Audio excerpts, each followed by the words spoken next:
Doctor Alcerro, se le solicita ingrese en este momento al estudio de grabación del Centro Médico Hondureño, donde en unos momentos dará inicio la sesión posturno, el primer podcast médico de Honduras. Bienvenidos a otro episodio más de la sesión posturno, el primer podcast médico de Honduras. Un programa sin salas de espera, donde su médico siempre estará a tiempo y donde abordaremos los tópicos más relevantes en salud, haciéndolos sin agujas y con buena letra. Yo soy su anfitrión, el Dr. Alcerro, y en esta tarde hablaremos de un tópico sumamente interesante y, además de eso, muy frecuente en la población femenina, que es el ovario poliquístico. Este programa llega a ustedes gracias al gentil patrocinio exclusivo del Hospital Centro Médico Hondureño. Por generaciones, su hospital. Tenemos con nosotros esta tarde a la doctora Hazel Reyes. Ella es médico general y médico especialista en ginecología y obstetricia, graduada de la Universidad Nacional Autónoma de Honduras, y del capítulo San Pedro particularmente, que pocos invitados hemos tenido con esa particularidad. Y aparte de ello, con un diplomado en cirugía láser de la Universidad de Valencia, España. Esto es más relacionado a estética pélvica, entiendo yo, o para los que están allá afuera, de pronto esto se refiere al rejuvenecimiento vaginal de la mujer.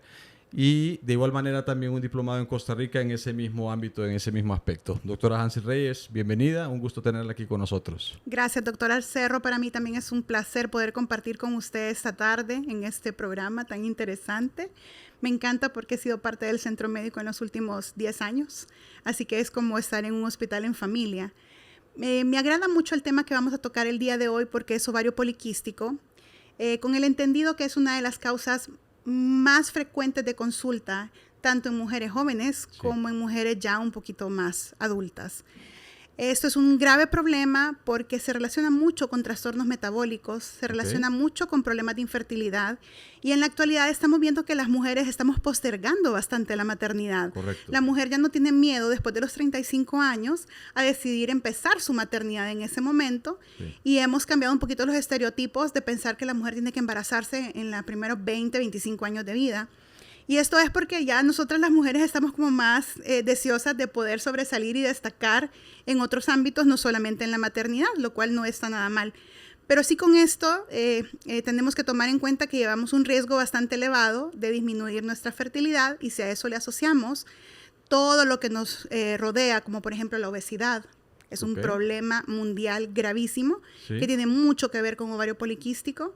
Pacientes que tienen los antecedentes familiares, diabetes en la familia, casi les digo yo a mis pacientes que traen tatuado ya aquí, ¿verdad?, en la cabeza el hecho de poder tener factores de riesgo que las van a llevar en algún momento a ser diabéticas o prediabéticas. Y todo esto influye muchísimo a nivel de la parte reproductiva de la mujer. Así que se traduce básicamente en ovario poliquístico. No todas las pacientes que tienen ovario poliquístico o que usted ve imágenes quísticas en el ovario de esta paciente, usted la va a clasificar ya como síndrome. Sin embargo, usted tiene que estar pendiente de cómo está clínicamente esa paciente y poderle dar el tratamiento correcto. Normalmente el paciente que tiene uno la sospecha de que pudiera tener ovario poliquístico, usualmente, ¿por qué se va a presentar a la consulta? O sea, ¿cuál va a ser el motivo por el cual va a decir, probablemente este sea esa ruta o ese sea ese diagnóstico? ¿Qué es normalmente por la cual lo visitan? Pues fíjese que es bien interesante porque no es que la paciente dice voy a ir al ginecólogo. De hecho, el ginecólogo y el odontólogo son dos de las especialidades donde no queremos ir. Y quien las remite, por lo general, es el dermatólogo, porque la primera causa de consulta de esa paciente es el acné. Interesante. Entonces, no les interesa tanto los ciclos de amenorrea, que es la ausencia de la menstruación. Porque, de hecho, la mujer en edad joven piensa, ay, qué bueno, no estoy menstruando, no tengo que andar con este periodo, no tengo que sufrir las alteraciones conductuales que tengo en este momento, el dolor, los cólicos. Entonces, eso no le ponen tanta atención hasta un poquito más avanzada la edad. Normalmente va de la mano. Sí. O sea, usualmente va a haber amenorrea Usualmente la paciente tiene alteraciones en su ciclo menstrual, pero no es lo que le llama la atención. Le llama la atención más la parte estética. Entonces el dermatólogo empieza su tratamiento dermatológico con sus cremas, pero al ver que no responde, entonces se va a la parte hormonal y ahí es donde lo remiten al ginecólogo y nosotros pues ya hacemos diagnóstico. ¿Qué otras características fuera del acné que va a tener el paciente que de pronto pudiera uno ir inclinándose como que pudiera ser ovario poliquístico? ¿Está en sobrepeso? ¿Qué otras características que de pronto uno lo puede guiar? Mejor hago exámenes adicionales, le busco un poquitito más para que podamos tener una mejor idea. Usualmente la paciente tiene el acné, tiene irregularidad del ciclo menstrual, y con la irregularidad puede ser o ausencia del ciclo menstrual durante 2 meses o más, Sí.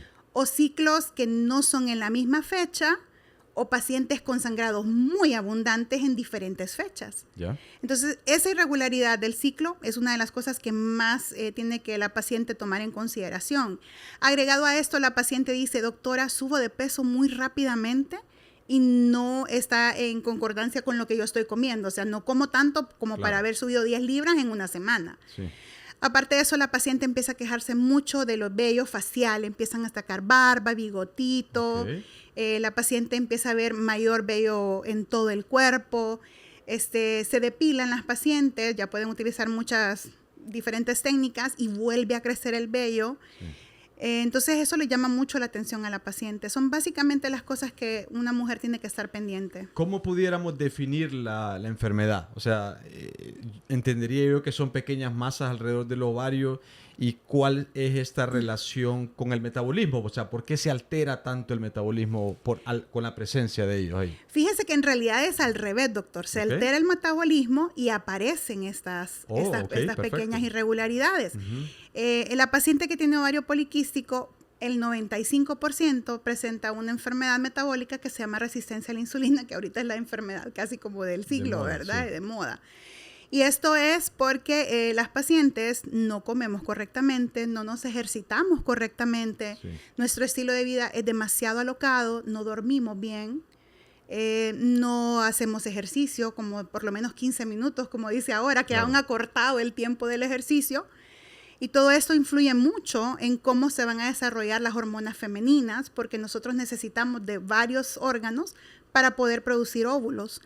Los óvulos ya están desde el nacimiento, o sea, yo ya sé que voy a tener 300,000 óvulos para el resto de mi vida reproductiva, pero la calidad de ellos se va a afectar conforme yo maneje mi estilo de vida y conforme mis hormonas vayan trabajando.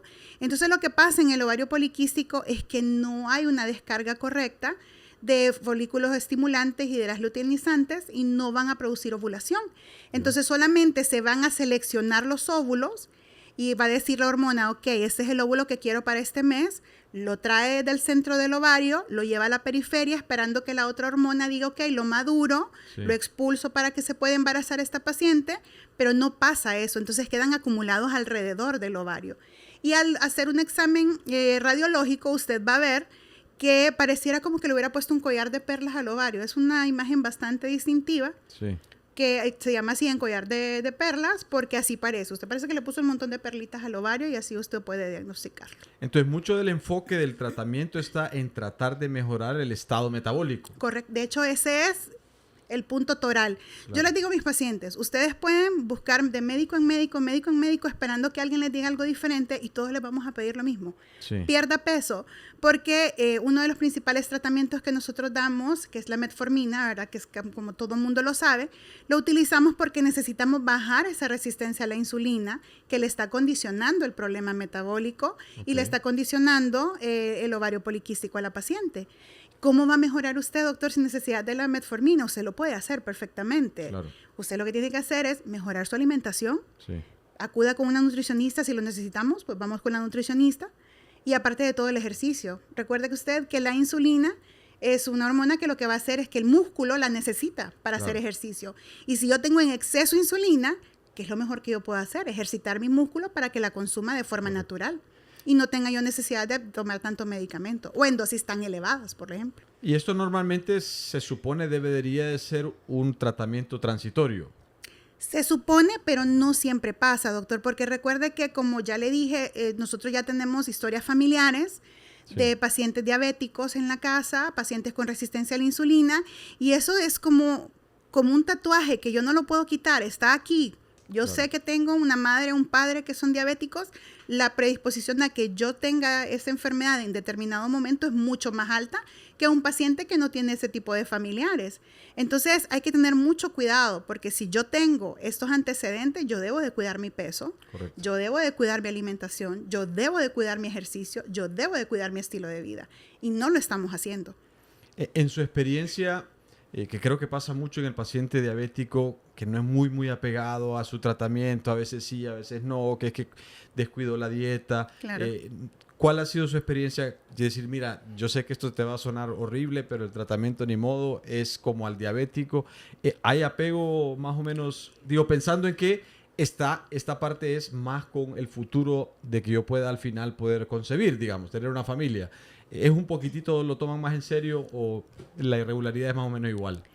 Es casi igual, doctor. De verdad, Sí. es que cuando usted tiene un tratamiento tan largo y que le causa tanta molestia, recuerde usted que los medicamentos son sumamente groseros con el sistema gastrodigestivo del paciente. Entonces la paciente empieza, doctora, me tomo el medicamento y tengo una diarrea terrible que si yo no voy al baño, no llego, pues, y tengo un accidente con las personas que están a mi alrededor. Pero sí he visto, doctor, que si la paciente come correctamente, la metformina no va a producir estos efectos adversos. Porque ella reacciona al exceso de grasa que usted le está dando. Sí. Entonces, usted come grasa y yo lo primero que les pregunto a mis pacientes, ¿qué comiste? No, doctora, mire, es que solo me comí una hamburguesa, pero le quité el pan. Y yo, ¿pero y la mayonesa? Claro. ¿Verdad? Sí. Y después se toman el medicamento y obviamente el medicamento va a reaccionar. Entonces, no es tan fácil apegarse al tratamiento. No es nada fácil porque las pacientes se desesperan.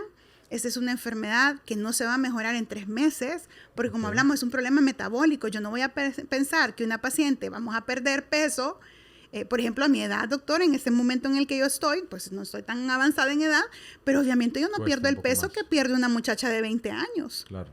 Tengo que esforzarme el doble o el triple de lo que va a ser una niña de 20. Claro. Entonces, eso es algo bien difícil. Y con las pacientes de 20 que sí pueden perder el peso tan rápidamente, tengo la parte de la inmadurez de comprender cuál es el impacto que va a tener a largo plazo, porque esta paciente no está pensando quizás en embarazarse. Claro. Entonces yo le digo, vas a tener un problema de infertilidad y la paciente me dice, ay doctora, no importa, si yo no quiero tener niños. Pero a los 20 años usted casi no lo va a tomar en consideración. Así que sí, es el mismo problema. Y luego existen algunas otras formas de tratamiento pensando, bueno, mira, fallamos, no hubo manera.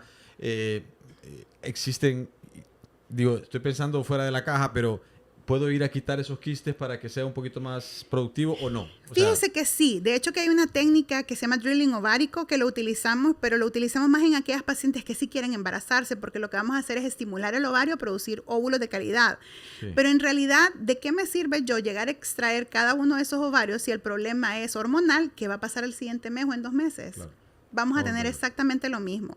Mucha gente se equivoca pensando que un quiste aislado es lo mismo que un ovario poliquístico, y no es así. O sea, el ovario puede desarrollar un montón de enfermedades, dentro de ellos quistes aislados, teratomas, mucinosos, otro tipo de quistes, que eso sí se operan, que no tienen nada que ver con el ovario poliquístico. Y en en el proceso, dentro de las complicaciones, habla de infertilidad. ¿Eso es como el centro de todo? Sí. ¿O existen algunas otras condiciones en las cuales ese ovario poliquístico puede convertirse en algo maligno?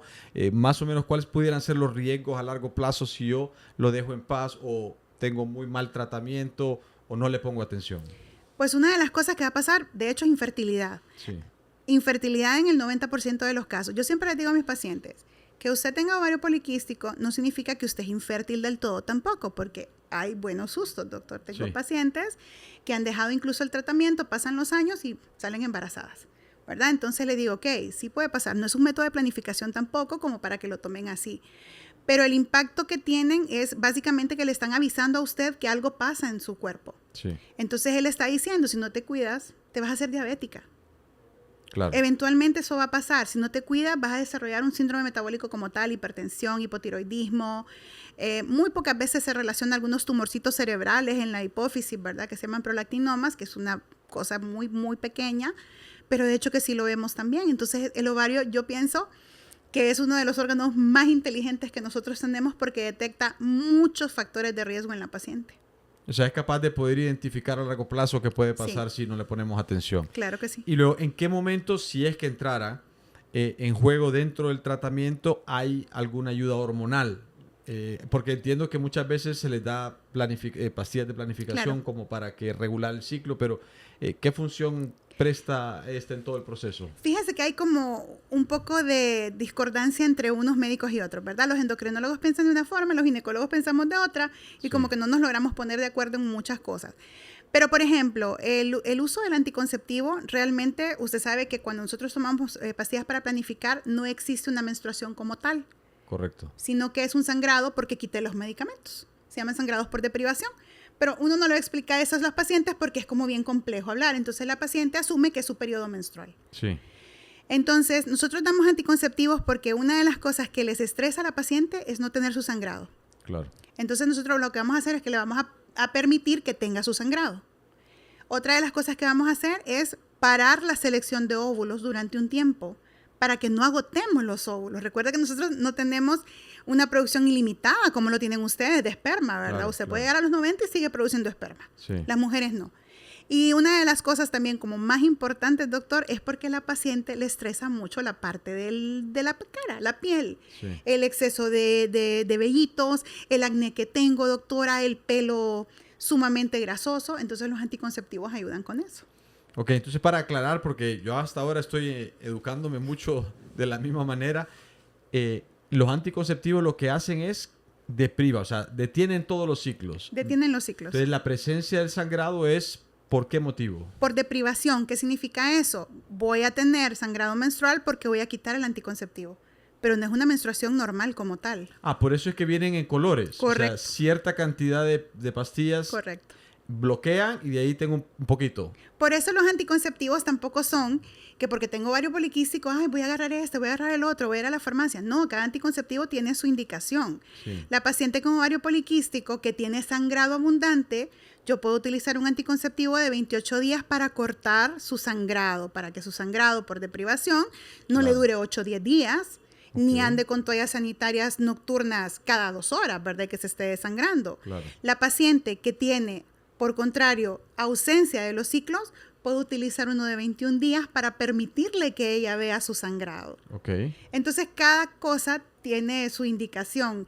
Aparte que los compuestos de los anticonceptivos también son diferentes.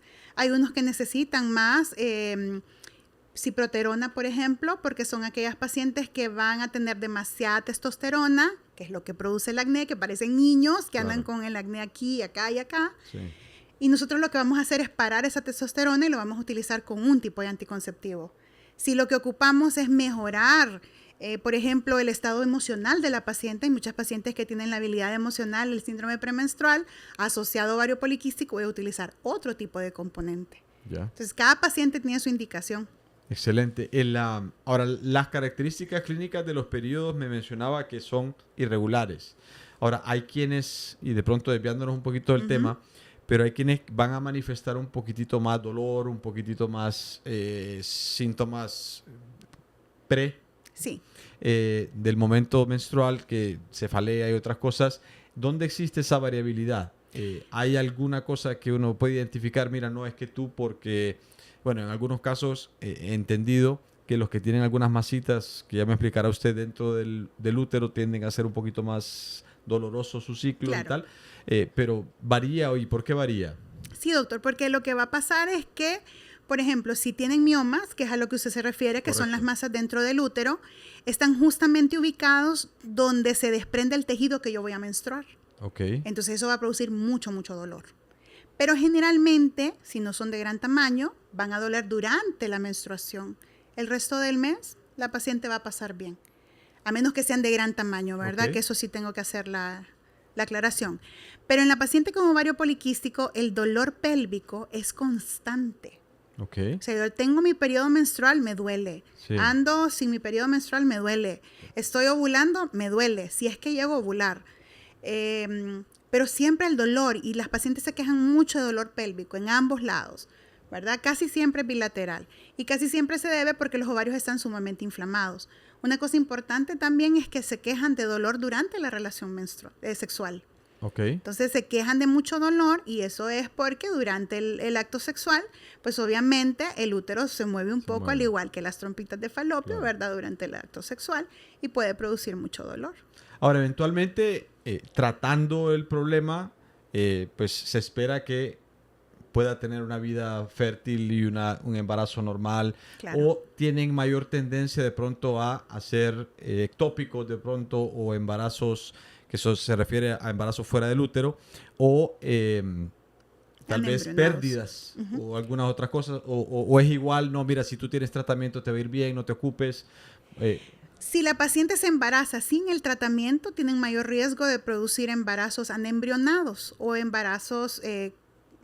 La paciente les dicen embarazos fuera de la matriz, pero no es cierto, no es un ectópico, sí, sino que básicamente es un embarazo donde solo se va a formar la bolsa, okay, y no se va a formar el embrión. Y esto es porque la carga cromosómica que traen estos óvulos defectuosos no son buenos, entonces se unen con un espermatozoide correcto, con su carga cromosómica normal, sí, y un huevito de nosotros que no tiene ninguna carga, entonces produce ese tipo de problemas. Pueden haber pérdidas gestacionales recurrentes, doctor, porque la cantidad de progesterona que se produce es defectuosa. Okay. Porque no se está produciendo, no se está llevando correctamente el ciclo hormonal de cada una de nosotras. Entonces sí se asocia bastante a pérdidas recurrentes. Claro que cuando ya tenemos 2 o 3, pues investigamos otro tipo de enfermedades también, ¿verdad? Correcto. Toxoplasmosis, citomegalovirus, anticuerpos antifosfolípidos, otro tipo de cosas que pueden estar también causando el problema inicial. Correcto. Y luego, fuera del tratamiento de la resistencia a la insulina, ¿existen algunas otras cosas que también hay que modular, que también, sí, hay que regular? ¿O nos enfocamos con metformina como tratamiento exclusivo, digamos? No, doctor. Por eso es bien importante que nosotros hagamos el sistema hormonal de la paciente. O sea, sí, yo sé que el 90%, un poquito más, de las pacientes tienen resistencia a la insulina. Ya lo sé. Entonces, muchas veces nosotros decimos, ok, si la estadística me dice que es esto, me voy, sí, a ir con esto. Pero cuando usted le hace todo el perfil a la paciente, se da cuenta que el problema está en tiroides. Vea usted, y tal vez usted dice, pero ¿cómo es posible? Esta muchacha no me parecía, porque no está gordita, tal vez es una muchacha con un peso, pues quizás unos 5 o 7 libras de más, pero tampoco algo tan significativo. Pero resulta que la mamá es hipotiroidea, que la abuela fue hipotiroidea, claro, que tuvieron cirugías de tiroides, entonces usted encuentra el problema en la tiroides. Hay otro pequeño porcentaje de pacientes, como le dije, que tienen estos pequeños tumorcitos en la hipófisis, que se llaman adenoma hipofisiarios, y estas pacientes tienen una característica que por lo general producen secreción a través de la mama. ¿Ya? Pero es una pequeña cantidad de porcentaje de pacientes, realmente no es lo que normalmente pasa. Normalmente encontramos resistencia a la insulina como gold standard y después, sí, vamos como hipotiroidismo. Eso tomando en consideración que de pronto la diabetes es como de alguna manera lo más común. Claro. Ahora, estos pacientes mencionaba que igual sin tratamiento pudieran llegar a ser diabéticos y luego, no sé si está descrito o no, pero el paciente con ovario poliquístico a los 50, 60, ¿garantizado diabetes?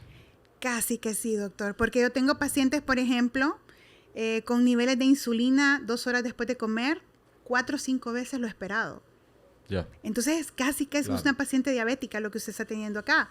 Lo que pasa es que uno no asusta tanto al paciente, sí, y entonces empieza como a darle medicación y usted empieza a hacerle conciencia de que tiene que revertir, porque afortunadamente es una enfermedad que usted puede revertir. Correcto. Cuando usted realmente la diagnostica a tiempo y cuando el paciente está comprometido. Pero, por ejemplo, nos toca a veces tratar adolescentes, y usted se imagina tratar a un adolescente con un tratamiento tan prolongado y hacerle conciencia de lo importante que es el que ella tenga una buena alimentación.